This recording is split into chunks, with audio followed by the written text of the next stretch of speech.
కల్కి ఈ సినిమా మొదలైనప్పటి నుంచి అంచనాలు హద్దులు దాటిపోయాయి. ఇక ట్రీజర్, ట్రైలర్, కలియుగాంతం, చివరిలో జరిగే సన్నివేశాలు అంటూ చూపించిన విజువల్స్ ఫిస్ట్ కు అంతా ఫిదా అయిపోయారు.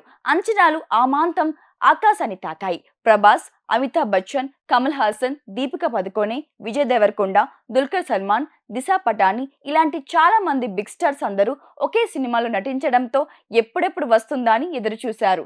ఎట్టికేలకు ఈ రోజు సినిమా థియేటర్లోకి వచ్చింది. మరి ఎలా ఉందో ఇప్పుడు చూద్దాం. కల్కి 2898 క్రీస్తు శతాబ్దంలో కమల్ హాసన్ ఓ ప్రపంచాన్ని తయారు చేసుకొని పరిపాలిస్తుంటారు. అందులో అన్ని రకాల సౌకర్యాలు ఉంటాయి.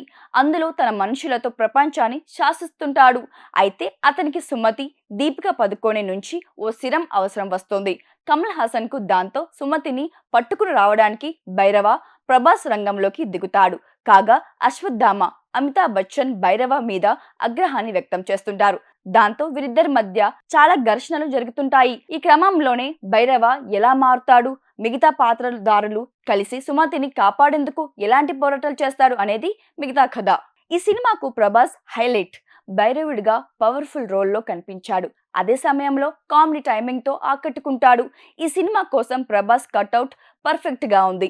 ఈ సినిమాలో ప్రభాస్ మనకు మరో ప్రపంచంలో ఉంటే ఎలా ఉంటాడో అలాంటి గెటప్ లో కనిపించడంతో ఎక్కడ మనకు సినిమా నుంచి బయటకు వచ్చిన ఫీలింగ్ కలగదు. ప్రభాస్ తర్వాత చెప్పుకోవాల్సింది అమితాబ్ గురించి. అమితాబ్ తన నటనతో, యాక్షన్ సీన్లతో తన పాత్రకు ప్రాణం పోశాడు. ఇక దీపిక తన బిడ్డను కాపాడుకునే ఎమోషనల్ పాత్రలో ఆకట్టుకుంటుంది. ఇక కమల్ హాసన్ లుక్ ఇందులో చాలా కొత్తగా ఉంటుంది. పాత్ర కోసం ఆయన తన ముఖాన్ని మార్చుకున్న తీరు ఎంత పొగిడినా తక్కువే. ఆయన కొత్త పాత్రలో తన అద్భుతమైన నటనతో ఆకట్టుకుంటాడు. ఇక మిగతా పాత్రధారులు కూడా సహజమైన నటనతో అదరగొట్టారు. డైరెక్టర్ నాగ్ అశ్విన్ సాహసాన్ని ఖచ్చితంగా మెచ్చుకోవాల్సిందే. మహాభారత కాలం నాటి గతాన్ని కాశీలో జరిగిన అత్యంత భవిష్యత్ ప్రపంచంతో మిక్స్ చేసి చూపించి అబ్బురుపరిచాడు. తన డైరెక్షన్ మార్క్ తో మరో కొత్త ప్రపంచానికి తీసుకెళ్లాడు. ప్రతి పాత్రను ఆయన డిజైన్ చేసిన తీరు సినిమాను మొత్తం భవిష్యత్ కాలంలో ఉండే విధంగా చూపించిన విధానం అద్భుతంగా ఉంది. ఈ సినిమాలో మంచి విఎఫ్ఎక్స్ తో ఆ సినిమాను చూసినంత సేపు నిజంగానే భవిష్యత్ కాలంలో ఇలాగే ఉందేమో అనిపించేలా చూపించాడు.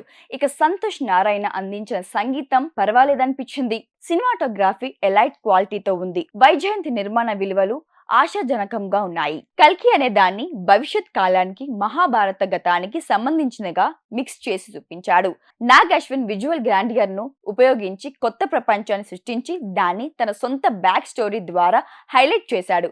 విజయ్ దేవరకొండ క్యామియోతో ఫస్ట్ హాఫ్ ఫిక్స్ కు చేరుకుంటుంది. ఇంటర్వెల్ పాయింట్ పంచ్ ప్యాక్ చేస్తోంది.